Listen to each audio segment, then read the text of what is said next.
بسم اللہ الرحمن الرحیم۔ عمران نیازی حکومت نے جو جھوٹے مقدمات قائم کیے ہیں اپوزیشن کے خلاف،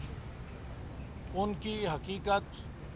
قوم کے سامنے پچھلے 10 دنوں میں جو تفصیلی فیصلے آئے ہیں مسلم لیگ نون کے رہنماؤں کے خلاف، اس سے واضح ہو چکی ہے۔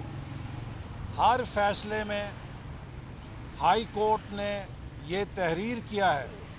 کہ نیب کسی قسم کا کوئی کرپشن کا ایویڈنس ریکارڈ پہ پیش نہیں کر سکی۔ نارووال سپورٹ سٹی کیس میں بھی 4 والیومز ہیں، ان میں ایک سطر تو درکنار ایک لفظ بھی ذاتی مالی بدعنوانی کے حوالے سے نہیں ہے، اور یہ ریفرنس حکومت اور نیب کی جہالت کا منہ بولتا ثبوت ہے۔ مجھے اس بات پہ دکھ ہے کہ ایک ادارہ جس کی سربراہی سپریم کورٹ کے سابق سینئر جج کر رہے ہیں، وہ آئین سے اتنا نابلد ہے کہ اس نے آرٹیکل 164 نہیں پڑھا، جس میں واضح طور پہ لکھا گیا ہے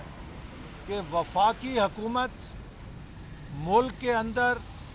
کسی بھی شعبے میں اور کسی بھی علاقے میں اپنے فنڈز خرچ کر سکتی ہے۔ اس 164 آرٹیکل کا 18ویں ترمیم سے کوئی تعلق نہیں ہے۔ اگر میرا جرم ہے کہ میں نے ایک صوبائی پروجیکٹ کے لیے فنڈز جاری کیے، تو اس سال پی ایس ڈی پی میں جو موجودہ پی ٹی آئی حکومت کی وزیر صاحبہ ہیں، انہوں نے آدھے درجن منصوبے اپنے حلقے کے لیے پی ایس ڈی پی میں شامل کیے ہیں۔ تو جناب چیئرمین نیب صاحب، اگر آپ مجھے گرفتار کر سکتے ہیں تو کیا آپ میں جرت ہے کہ اسی جرم کے اوپر جو آپ نے میرے پہ دفعہ لگائی ہے، موجودہ پی ٹی آئی کی وزیر کو، جنہوں نے بدین کے لیے اپنے علاقے کے لیے پروجیکٹس منظور خود ہی کیے ہیں اور خود ہی ڈالے ہیں؟ میں نے تو نارووال کا منصوبہ اپنے حکومت میں منظور نہیں کیا تھا۔ میرے کیس میں تو نارووال کا انتخاب ہماری حکومت کے آنے سے پہلے گزشتہ حکومت کے دور میں ہو چکا تھا، لیکن اس سال تو وفاقی وزیر صاحبہ نے اپنے ہی محکمے کے اندر اپنے ہی حلقے کے لیے اسکیموں کو منظور کیا اور پی ایس ڈی پی سے دی ہیں۔ کیا آپ میں اتنی جرت ہے جو آپ کہتے ہیں کہ میں فیس نہیں دیکھتا، کیس دیکھتا ہوں؟ میں نے آپ کو پچھلی دفعہ بھی کہا تھا کہ جناب چیئرمین نیب صاحب، آپ کے ٹانگوں میں دم ہے،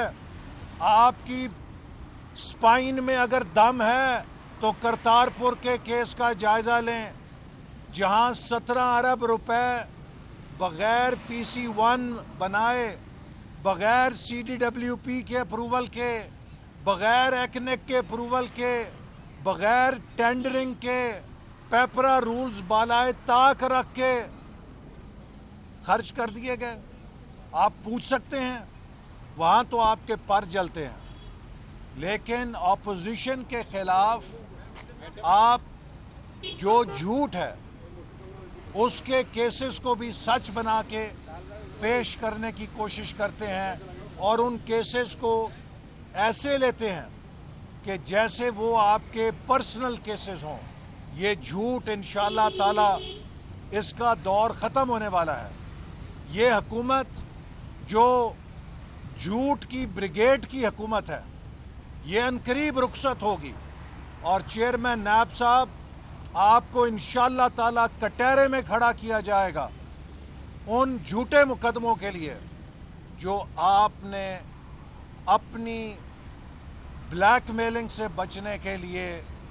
اس حکومت کے کہنے پر لوگوں کے خلاف بنا کے ان کی کردار کشی کی ہے۔ ان کو آپ نے میڈیا ٹرائل کے ذریعے بدنام کرنے کی کوشش کی ہے، آپ نے ان کی تضحیق کرنے کی کوشش کی ہے۔ کیا آپ کے پاس حق ہے کہ آپ کسی کی کردار کشی کریں، جھوٹے مقدمے بنائیں، اور اب آپ سپریم کورٹ میں کہتے ہیں اپیل کرنے گئے ہیں؟ اس مدت کے بعد آپ کو جاگ آئی ہے کہ جب آپ نے 60 دنوں میں اپیل کرنی تھی، لیکن آپ نے جو سپریم کورٹ میں اپیل کی ہے اس میں بھی آپ نے حقائق چھپائے ہیں سپریم کورٹ سے۔ اول تو یہ ٹائم بارڈ اپیل ہے جو آپ نے کی ہے، لیکن اگر سپریم کورٹ نے اس کا سماعت کی تو وہاں پر ہم سپریم کورٹ کو بھی بتائیں گے کہ انہوں نے عدالت کی توہین کی ہے، حقائق کو توڑا ہے، مروڑا ہے، اور عدالت سے چھپا کے اپنے جھوٹ کو سچ بتانے کی کوشش کی ہے۔ آج پاکستان میں یہ حکومت تباہ ہو گئی ہے۔ یہ صرف امیروں کی حکومت ہے، امیروں کی گاڑیاں چل رہی ہیں،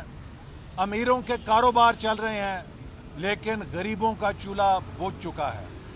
امیر بڑے بڑے ہوٹلوں سے کھانا کھا رہے ہیں اور غریب کوڑے کرکٹ کے ڈھیروں سے اپنے لیے خوراک چن رہے ہیں۔ آج امیر اپنے لیے اعلیٰ تعلیم کے اداروں میں بچوں کو بھیج رہے ہیں اور غریب اپنے بچوں کو اسکولوں سے ہٹانے پہ مجبور ہو کے ہیں، اپنے بچوں کو دہاڑیوں پہ لگانے پہ مجبور ہو گئے ہیں۔ یہ جو آپ نے نیا پاکستان بنایا ہے، یہ 5% اشرافیہ کا پاکستان ہے۔ 95% پاکستان کے عوام اس نئے پاکستان میں تباہ اور برباد ہو چکے ہیں۔ 5% اشرافیہ کی مرسڈیز، BMW اور بڑی بڑی گاڑیاں اور ان کے بڑے بڑے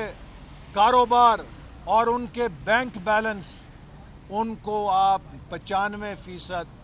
عوام کی زندگی سے تعبیر نہیں کر سکتے۔ 95% عوام کی زندگی آپ نے یہ کر دی ہے کہ جب بجلی کا بل آتا ہے تو ان کے گھر میں صفحہ ماتم بچ جاتی ہے۔ وہ بجلی کا بل دے دیں تو وہ بچوں کی فیس ادا نہیں کر سکتے،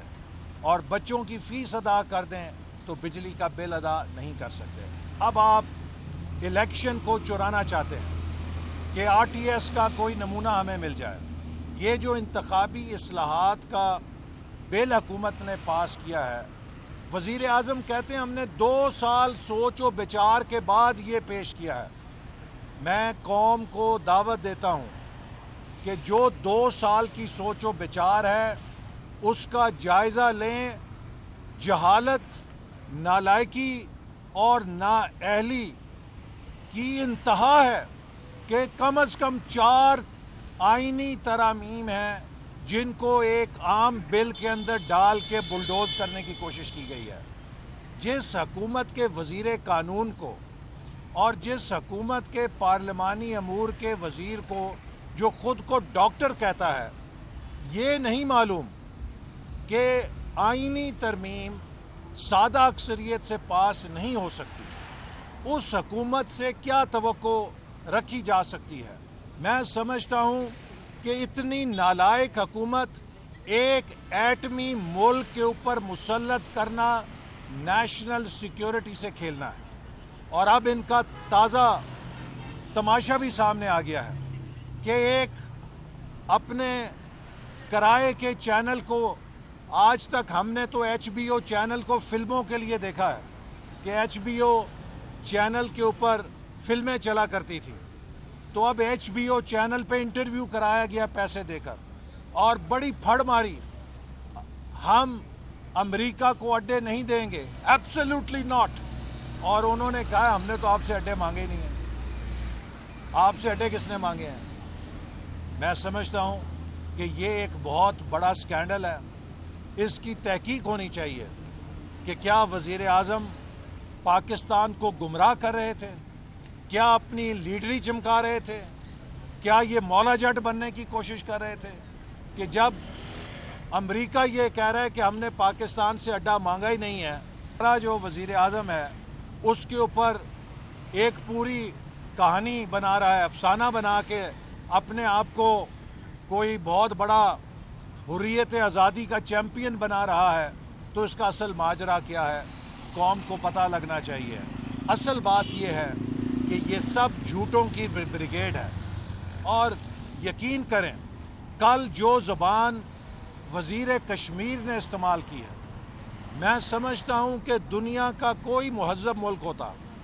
یا دنیا میں کوئی مہذب وزیر اعظم ہوتا،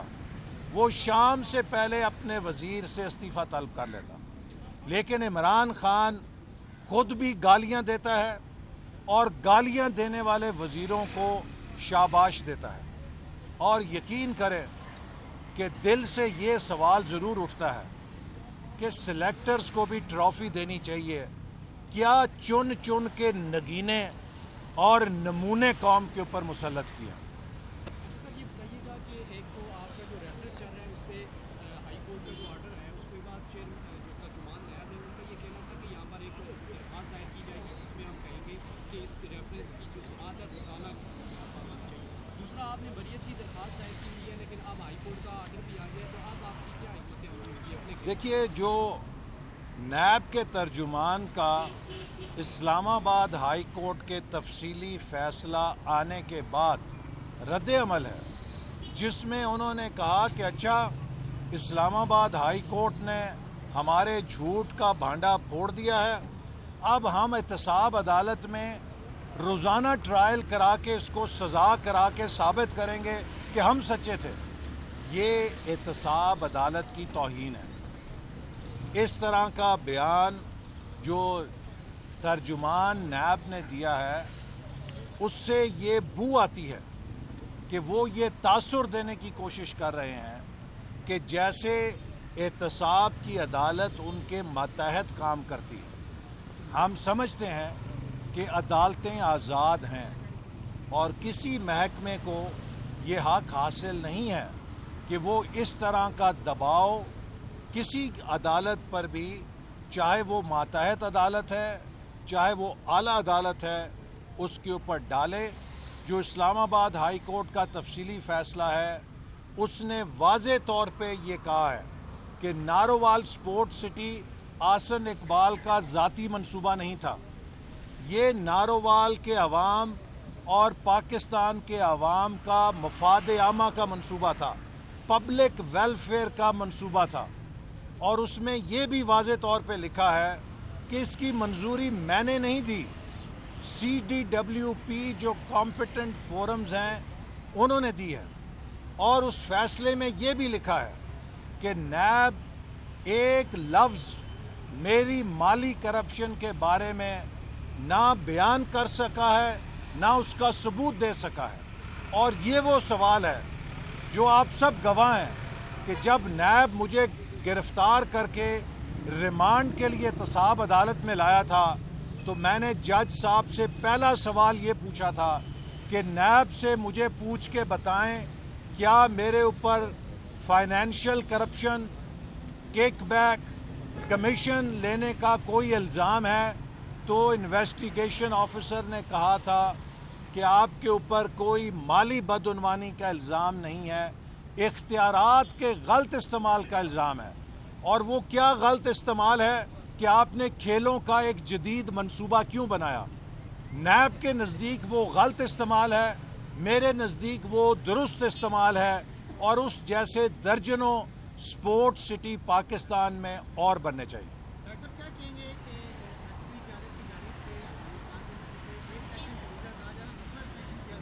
دیکھیے، عسکری قیادت نے جو بریفنگ دی ہے وہ چونکہ ان کیمرہ تھی اس پر ہم بات نہیں کر سکتے، لیکن یہ ضرور کہیں گے کہ انہوں نے ملک کو درپیش سنگین خطرات کی نشاندہی کی ہے۔ میرا ان سے بھی یہ سوال ہے، اور جو میں نے وہاں پر ایک ذمہ دار سے کیا، کہ یہ جو آپ کی بریفنگ ہے مجھے صرف یہ سمجھا دیں کہ ان خطرات کے ہوتے ہوئے اگر حکومت دن بدن پاکستان میں پولرائزیشن بڑھا رہی ہے،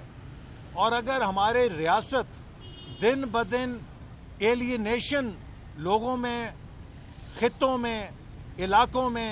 سیاست میں،